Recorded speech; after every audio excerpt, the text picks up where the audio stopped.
you high and glorify the one and only mighty one. He gives us life, oh Jesus.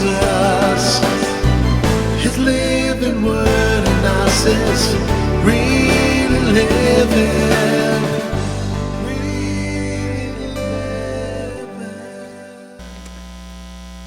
So lecture number 6 of a series entitled Creation Health. And because there's some people who are new here today, I apologize to those who have been here every Saturday. Creation Health is an acronym for 8 tools that we can invest in our lives for a more balanced lifestyle and a deeper spiritual relationship with God. Creation is an acronym.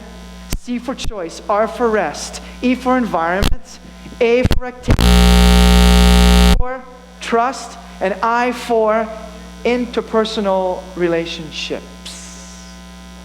And I appreciate this approach to health that is based out of Florida Hospital because it touches on things and on aspects of our lives that I have never seen touched on when it comes to health, such as the one that we're going to talk about today. I hope and pray that what we're talking about, you're not taking it lightly. I hope that you're serious about understanding how beneficial this can be for you. And that you will partake in some component of this and see how deeper and richly blessed you will be by God. Next week, we have a special treat. We have a special speaker that's going to speak to us. Her name is Maria McLean. She is in charge of the health and the children's ministries department at the conference. She is the reason why we are doing this series, because I called the conference and I said, I want to do something on health. Can you help me? And she led me onto this trail with Creation Health. And so she wants to speak on O, which is outlook on life, because that's her expertise. And so I'm looking forward to hearing what she has to say next Sabbath. And so you don't want to miss this. She is a wonderful woman. When Tina and I first came to this conference and we went to workers' meetings about 3 months after we came to this church, we're definitely 2 new little fish in a big pond. And we go to this banquet hall and the pastors and then they all know each other. And we're just sitting there so not feeling like we belong. And we sat down with Maria McLean. She was at our table. And all of a sudden, she just made us feel right at home. Wonderful woman. And she's a dedicated woman to the ministries that God has called her to do. And I think you'll enjoy what she has to say. But I is for interpersonal relationships. Let's get into it this morning. Medical researchers were baffled at this little town called Roseto, Pennsylvania. It only had 1,653 inhabitants, and they had half the heart disease rates of either towns on either side of them. And that baffled the researchers. Why would that be? What's the secret? But even more baffling was this statistic, is that the residents of Roseto had half the heart disease rates of the entire United States. So which means that the towns next to them were typical American towns like the rest of the United States, and they had a certain rate of heart disease of which this town had half of. That's worth studying. That's worth looking into. What could Roseto possibly teach all of us about the reduction of heart disease, North Americans' #1 killer? Did its inhabitants have some unknown dietary secret or exercise program that everybody else could benefit from? What accounted for their remarkable health? To the researchers' surprise, Roseto's inhabitants had similar diets, similar exercise habits, similar sleeping patterns of all their neighboring communities. Same fat in their diet, similar health practices, And they certainly were not a 21st century planned community with ultra-modern health clubs or walking trails and bike paths with nature. But there was one unique factor about Roseto, Pennsylvania. Anyone guess?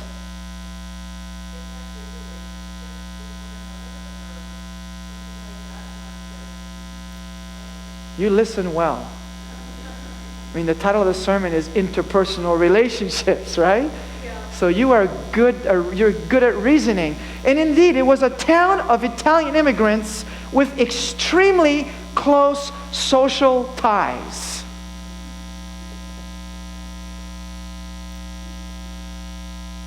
Strong family relationships and friendships bonded the community together.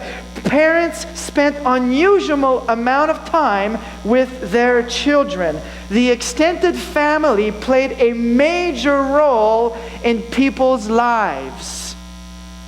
In Roseto, relationships mattered and people cared for one another. What an amazing introduction to this subject this morning by Lewis and his praise team. Caring for one another.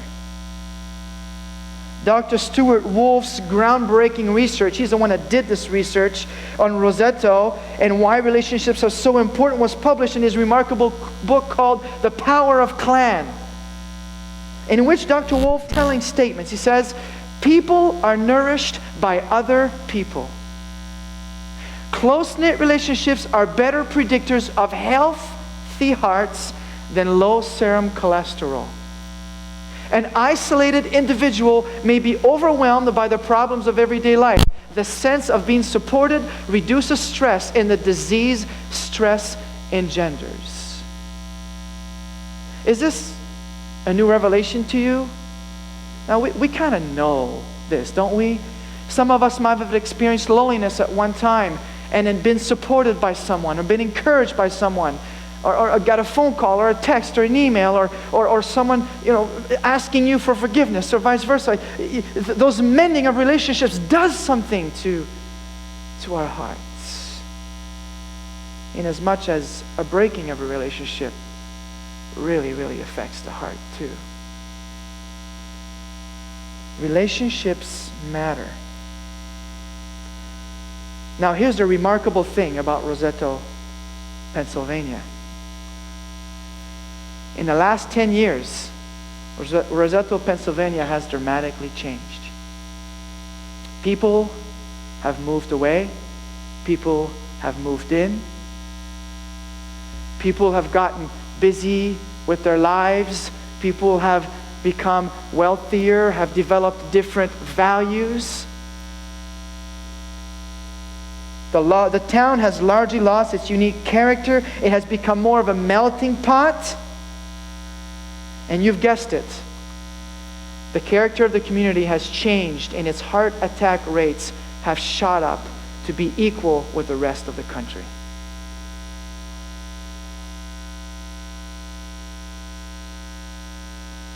Here's a simple principle. If you have a strong family structure and good friends, you are less likely to have a heart attack and more likely to have good health.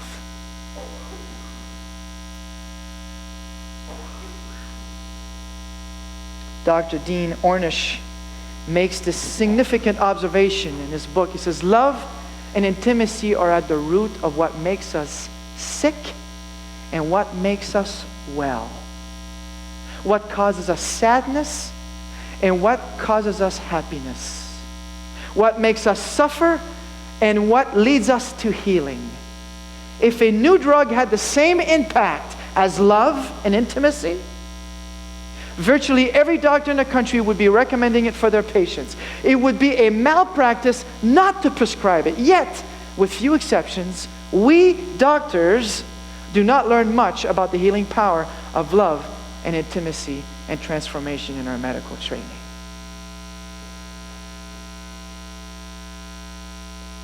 The fewer your friends, the more you internalize your problems, and the more your health suffers.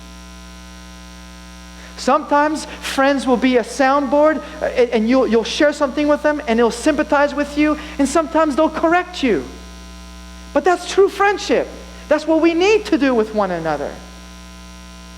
This morning in Sabbath school guy was talking about being in your face. He loves that. He says, that's the only way to communicate. That's the right way, or at least that's one way to communicate. We shouldn't just put all the other ones aside. And for those of us who know Guy, we appreciate him for that. There's several studies that prove this, and we'll look at a few this morning. There's a 10-year study by the Center of Aging Studies at Flinders University in Australia that revealed that those who have a network of friends live 22% longer than those who have few friends. 22% longer. Another research said in Ohio State and Carnegie Mellon University shows that people who report having strong relationships have more robust immune systems and are less likely to succumb to infectious diseases. A Swedish study found that having few or no close friends increased the risk of first-time heart attacks by 50%.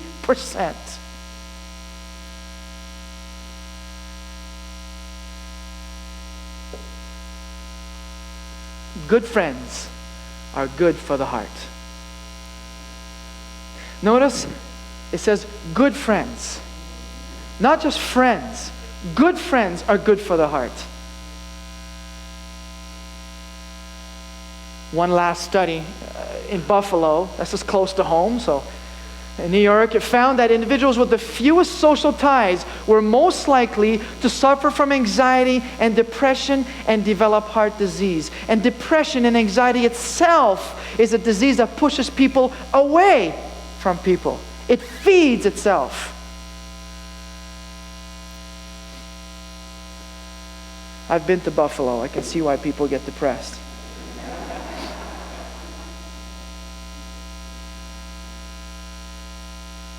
Maybe this is why there's a verse in Ecclesiastes. Ecclesiastes was written by a man by the name of Solomon. He was considered to be the wisest king that ever existed in Israel. And Ecclesiastes is a book about his wisdom, the wisdom that God has given him and the experiences he's had in life. Two are better than one because they have a good reward for their labor. For if they fall, one will condemn him. Is that what it says? One will lift him up. But woe to him who is alone, for when he falls, he has no one to help him up. This is not rocket science by any means. This just makes sense, doesn't it?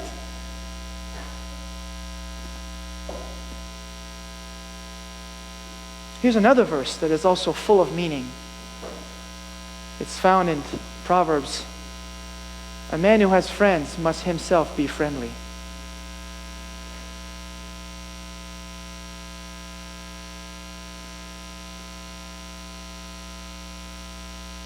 That goes for women too. People are attracted to someone who cares and listens, who helps and supports, and who invests time and energy in relationships. Cultivating positive relationships takes time, but is well worth the effort. Your health depends on it. So it's not just about having friends. It's also about being a friend.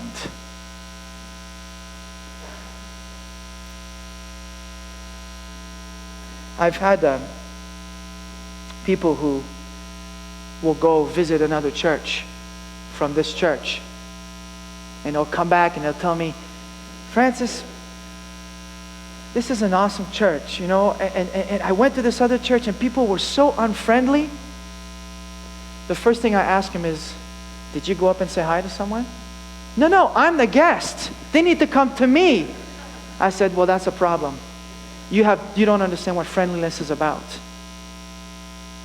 I want to do this one of these days. I don't go visit other churches very often, but one of these days, I would like to go to another church locally here, and I want to invite someone to my house for lunch as a guest to that church. As a matter of fact, you should be inviting each other for lunch. Even if it's craft dinner, it doesn't matter. Because you develop relationships when you allow people to step into your life. And that's how this church is going to grow, because what's happening in this church now is God is sending us new people, but He's not going to honor us with new people who want to have a faith in Jesus Christ. If they come to church, they sit on a wooden pew and then they go home. When they can't step into your life. That's true friendliness. That's what we need to understand. Saying hi to them in the morning and welcoming them to church, you do a great job at that. That's amazing, and people experience it. Now we need to go one step further. We need to disciple them. We need to mentor them. We need to show them what Jesus is doing in our lives. We need to show them the blessings He puts into our lives. They need to experience and taste how amazing and wonderful my wife is to me. By them being able to experience that goodness as well, and how good your husband is to you. How you treat your children, because some people are watching. Man, why are their children? How you talk to them, how you interact. We need to let them into our lives. That's why we have small groups. But even in small groups, we haven't attained that yet. We're still so superficial, it stinks.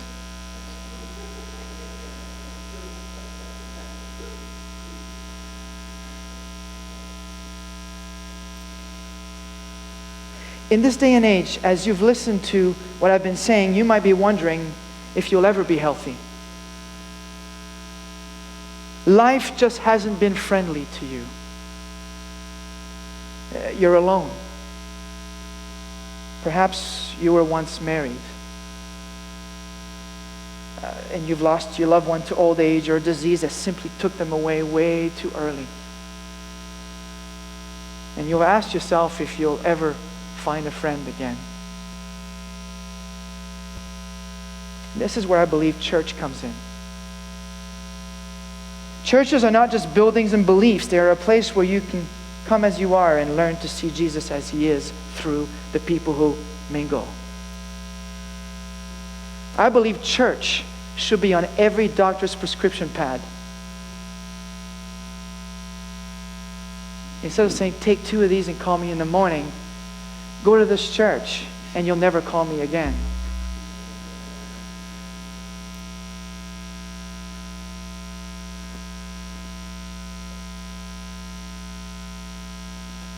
You might remember last week we talked about some mind-boggling statistics about church attendance and health. And just to refresh your memory, there was a study done in 2002 that over 6,500 adults in Alameda, California, and they found out that people who attend religious services have significantly lower risks of death compared with those who never attend or attend less frequently, even if you just adjust for age, health behaviors, and other risk factors.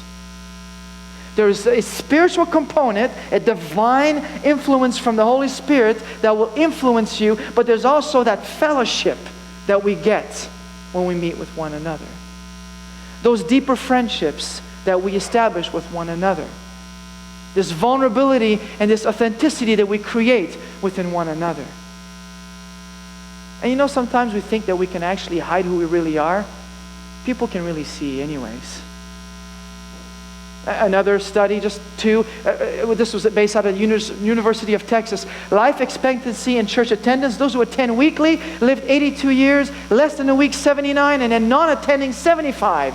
7 less years to your life when you don't attend church.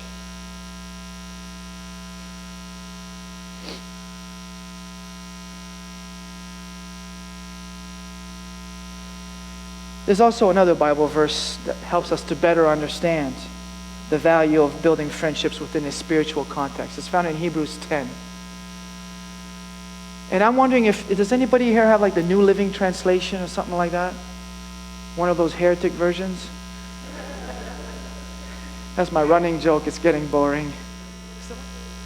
All right, I'm going to read this one, and then if you can read yours out loud after this one. It's verses 23 to 25. Hebrews chapter 10. It says, "Let us hold fast the confession of our hope without wavering. For he who promised is faithful. And let us consider one another." To do what? In order to stir up love and good works, not forsaking the assembling of ourselves together as the matter of some, but exhorting one another, and so much the more as you see the day of Christ approaching. I want maybe another version, just because this is kind of a little too mechanical almost. So David, read it out loud so everybody can hear. What does it say? Hebrews 10, 23 to 25. Let us hold tightly without wavering the hope we affirm. For God can be trusted to keep his promise. Let us think of ways to motivate one another to acts of love and good works. And let us not neglect our meeting together, as some people do, but encourage one another, especially now, with the day of the returning is drawing. That just flows nicer. Thank you, David. This is found in Hebrews. This is like in the Bible. This is a precious verse teaching us what church and our assembling together should be all about. What does that teach me about church? And how can I get the most out of coming to church?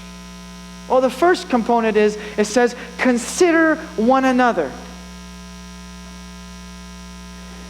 I did a little bit of digging because, the word consider to me, I just don't know what that means. And so I went to the Greek, the original language, and the word says kataneo, and this word actually means to perceive, to understand, to apprehend, to discern, to detect, to observe, to contemplate. This is what should happen between you and me, Melissa.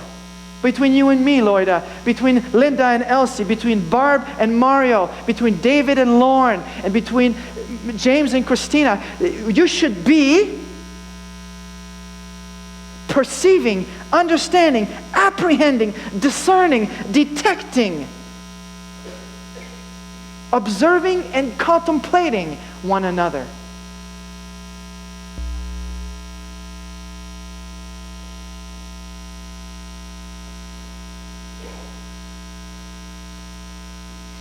Basically, it means to attempt to understand the life circumstances of another person. See, too often we build relationships either with other people who are living what we're going through. There's nothing wrong with that, but we limit it to that. But we don't really try to understand, why is the person saying this? Why is the person doing this? And why?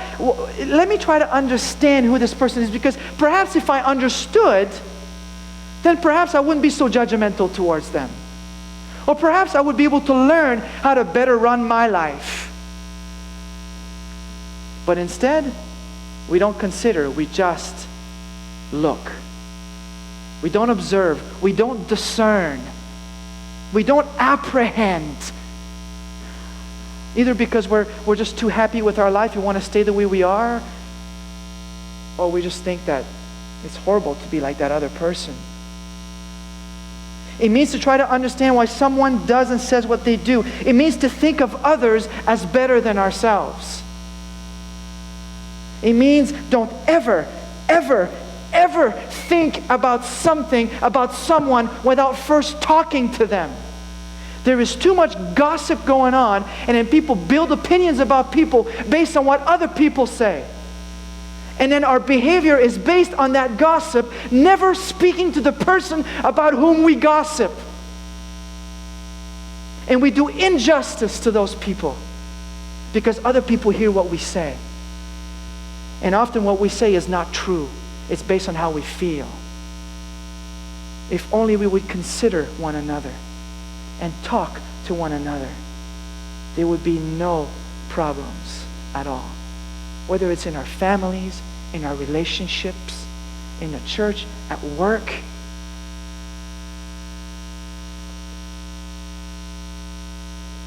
don't speak about anyone unless you've spoken to them first. And there's another verse too in Galatians, it says, bear one another's burdens and so fulfill the law of Christ.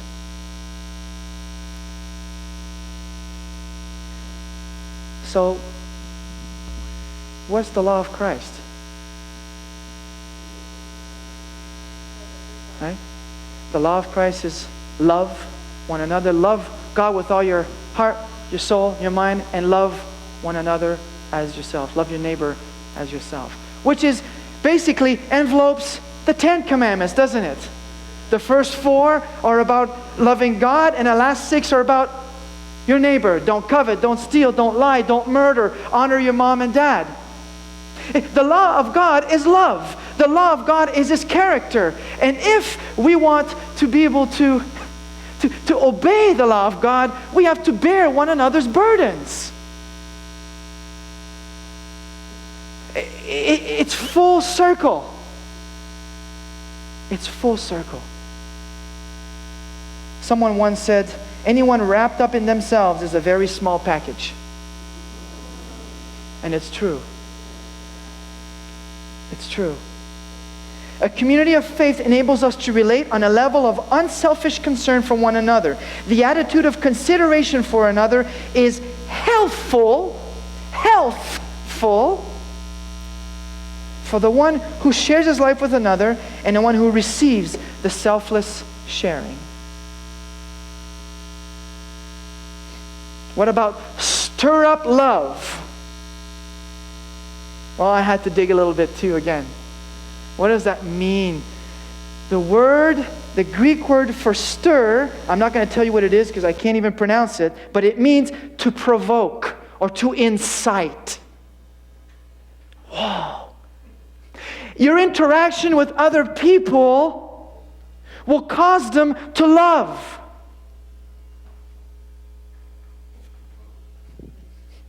Your interaction with other people will cause them to do good works. So we got to start at home. We got to start at home. It's got to happen between the husband and the wife, the mom and the daughter and the father and the daughter, the mother and the son. It's got to start there, and then it's got to overflow from that to the church, to wherever.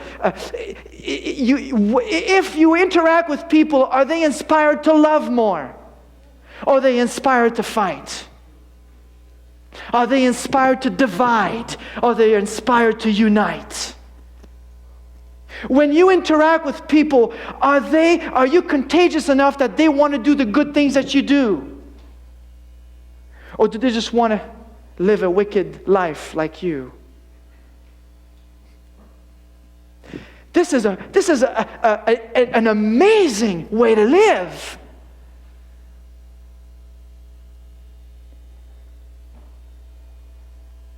Lastly, encourage. Oh, look at this. Encourage one another. It is true that man shall not live by bread alone, but we all need a little buttering up from time to time. That's not Matthew 4:4. Part of it is Matthew 4:4, but the last part is not.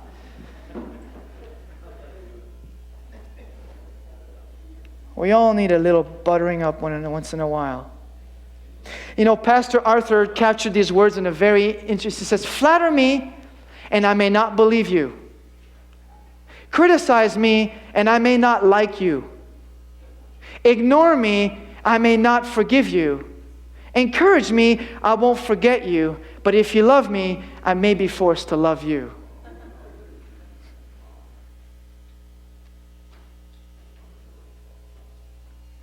Love is a powerful, potent drug that cannot be prescribed over the counter.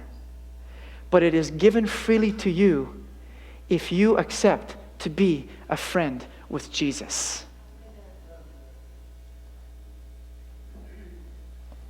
The church is the arena of God's grace. The church is a place where grace can be and should be manifested between one another. Where the deepest friendships are forged in the context of Christian love to be a source of encouragement throughout life's journey. This is why it is Satan's number one priority to plant seeds of animosity, bitterness, resentment, and ill feeling in the very center where healing should happen. If Satan can succeed in destroying relationships in the church, not only can he create health issues for those involved, but he also succeeds in leading us away from our calling to preach the gospel to the world. If you're too busy fighting inside the church, then guess what you're not doing outside the church? Yeah. And Satan laughs all the way to his hot cave, which doesn't exist. Let's make sure that this doesn't happen in our church, and that we talk to one another and that we sort out our differences. That's my prayer for all of us and those he's adding to our church, that they will come to an environment where they know they can be vulnerable and they'll be accepted, encouraged, lifted up, and that they know that when we share concerns with them, we do it out of love, not out of spite. What about when friends and church let you down? And that there's no one else that you can depend on? Because that happens too. What about when you just can't seem to make friends or just don't feel worthy to be with people who seem so happy? How can things change for you? Perhaps one of the most beautiful verses that Lewis read for us is in John 15:15. He says, "No longer do I call you servants, for a servant does not know what his master is doing. But I have called you friends, for all things that I heard from the Father I have made known to you." Do you realize that this verse is the ultimate call to transparency? Jesus is giving us an example of transparency right there. There is nothing that I haven't told you, he says. I have told you everything. And when you read the Bible, for example, wouldn't it have been nice if God would have hidden the stories where there's millions of people that are being killed by the Israelites? Sometimes you read the Bible and you say, boy, I wish God would have omitted that from there. But no. He is authentic. This is who I am. This is what happened. This was my involvement. Read it, understand, read, and see what kind of God I am. God has been fully transparent and authentic with you. The story in the Bible is who He is. There's nothing hidden. As a matter of fact, He sent His own Son because He says, if you've seen me, you've seen the Father.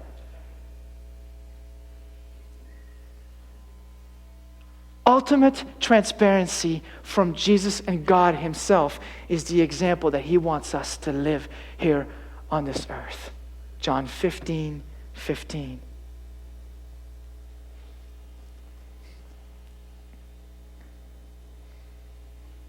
What you see is what you get. Love, suffering, victory. That's the story of Jesus. Love, suffering, victory. Do you realize that if you want to be friends with Jesus, you're going to go through the same three things? Love, suffering, victory.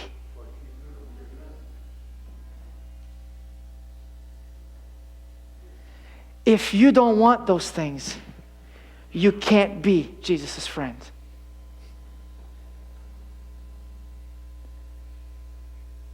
That's how it works. Quickly, three things about Jesus' friendship that are extremely important. One, Jesus is a friend who is eternally committed to us. What's that famous verse? Lo, I will be with you always.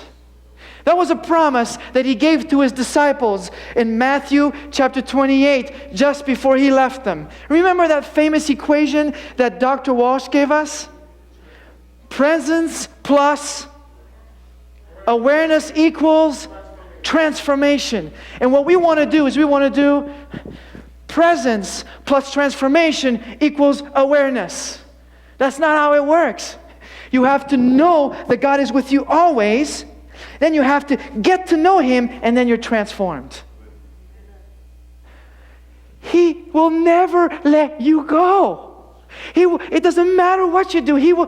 There is a guy that was being nailed to a cross right next to him and said, I want to be with you in heaven. The guy had a horrible life. He did horrible things. And Jesus says, you're going to be with me in heaven. I am with you always, He says. Another Hebrew verse, let your conduct be without covetousness. Be content with such things as you have. For He Himself has said, I will never leave you nor forsake you. If you want things that you don't have, that's because you still haven't allowed God to fill you to the top. There's still things that are missing. You still want things. And when you want things, then Jesus isn't enough.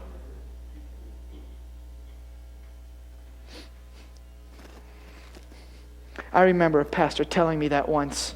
I'll never forget it. Man, it hit me like a rock.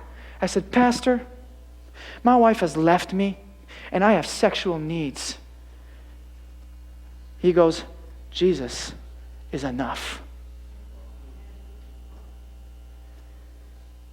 I'm not saying, he told me, he says, I'm not telling you you'll never get married again. But right now, Jesus is going to fill the gap. He knew where I was going. He knew where I was going. He knew what was in my mind, in my heart, what I wanted.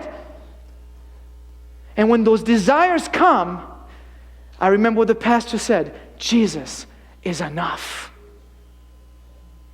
Jesus is enough. And I looked at him and I said, how can you say that? You're not in my situation. He says, I was 10 years ago. Shut up and listen to me. Jesus is enough.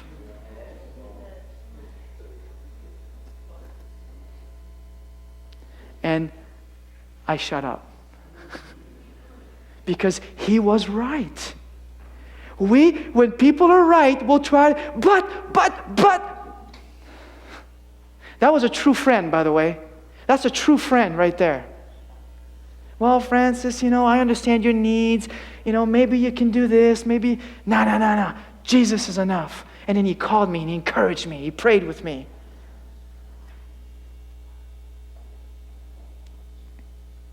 Jesus will finish the work that He began in us. He's a faithful friend who will never leave us nor forsake us. Number 2, he says, Jesus is a friend who uniquely understands us. And I'll go back to Hebrews again. It says, seeing that we have a great high priest who has passed through the heavens, Jesus, Son of God, let us hold fast our confession, for we do not have a high priest who cannot sympathize with our own weaknesses. For it says, he was in all points tempted as we are, yet He was without sin. Let us therefore come boldly before the throne of grace. Because He understands. You see, Jesus is an understanding friend who continually identifies with us. He understands what it's like to be rejected because He was rejected. He understands what it's like to be treated unjustly because He was treated unjustly. He understands what it's like to be betrayed by someone who's extremely close to you. He was betrayed by someone who was extremely close to you. His name was Peter. His name was Judas. His name was every single disciple who hid in a room while he's getting judged. He understands what it's like to have a body racked with pain because He had a body racked with pain. You realize that He has experienced the full gamut of emotions. There isn't anything that you experience that He hasn't experienced. He was tired, He was hungry, He was lonely, He was forsaken, abused, ridiculed, beaten, cornered, criticized, misjudged, misquoted, and misunderstood. Can you relate to any of those? If anyone understands us, Jesus does. Lastly, He is a friend ever interceding for us. When I found this out this week, it opened up my heart just a little bit more to God. There's some theologies out there who say that when Jesus died on the cross, that was it. That was it. What did Jesus do after he died on the cross? And where did he go? Where did he go? To do what?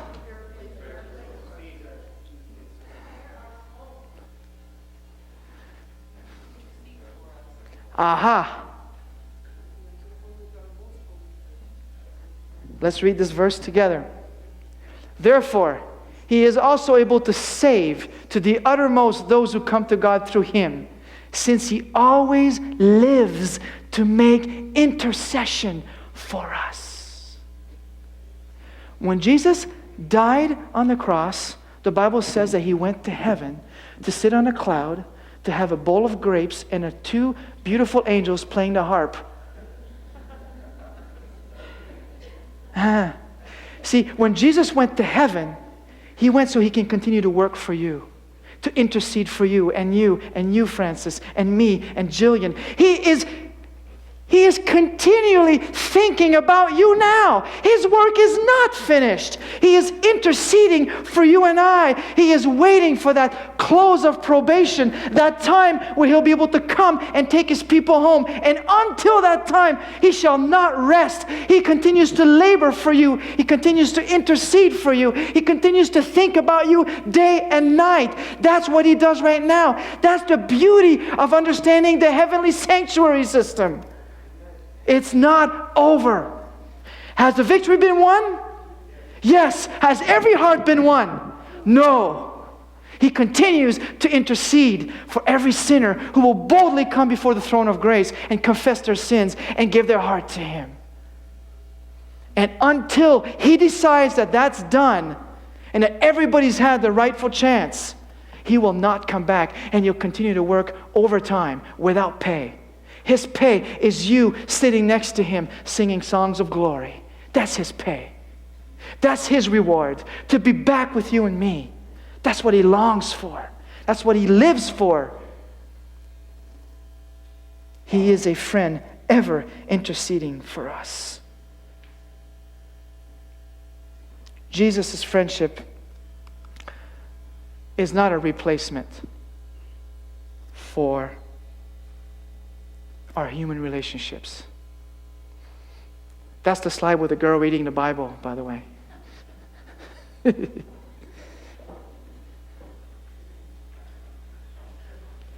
He can step in to fill the void that personal hurts and broken relationships have left behind. He can help us to be a better friend. He will lead us to forgiveness of others. He will lead us to ask for forgiveness from others. And he is the source of joy, fulfillment, peace, and love that will flow out of us to others all around us. Accepting Jesus as a friend is to accept others as a friend. And in the process, your body, your mind, your heart, and your soul will heal. You have the potential to heal people with your words, your actions, and your nonverbals. And you also have the potential to destroy and discourage. Find good friends and be a good friend, and healing will come. Healing will come to you and to others. If it's a pill, I call it the humble pill. The one that Jesus took and healed the nations. Truly, truly we have a friend in Jesus. So we all spend things.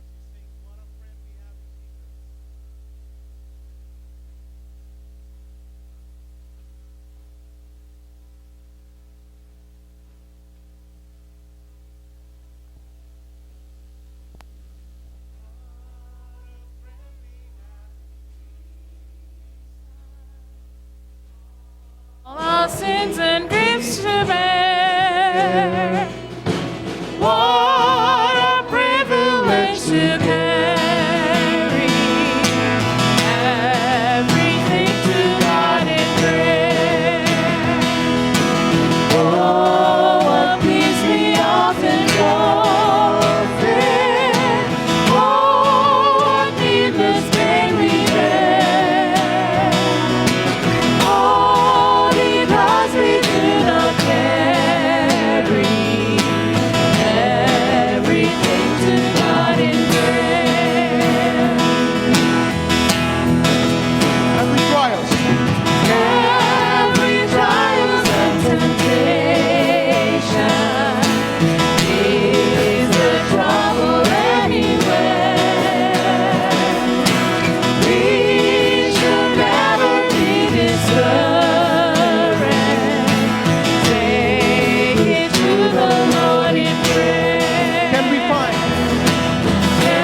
Father in heaven,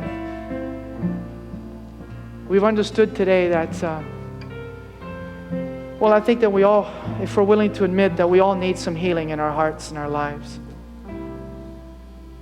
And I think that a lot of our healing and a lot of our pain comes from bad interpersonal relationships.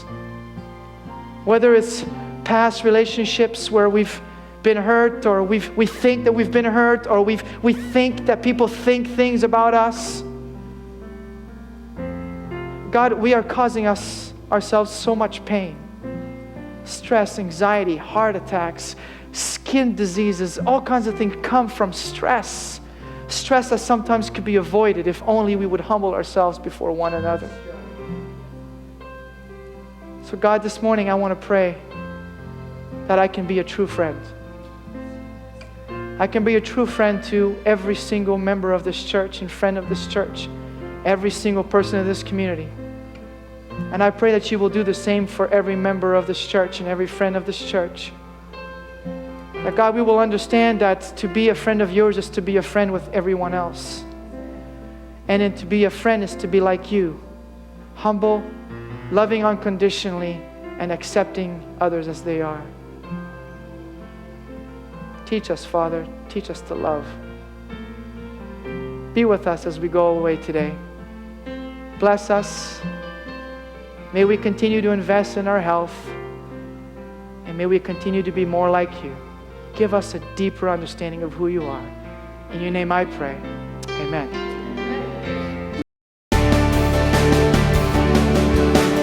We lift you high and glorify the one and only mighty one.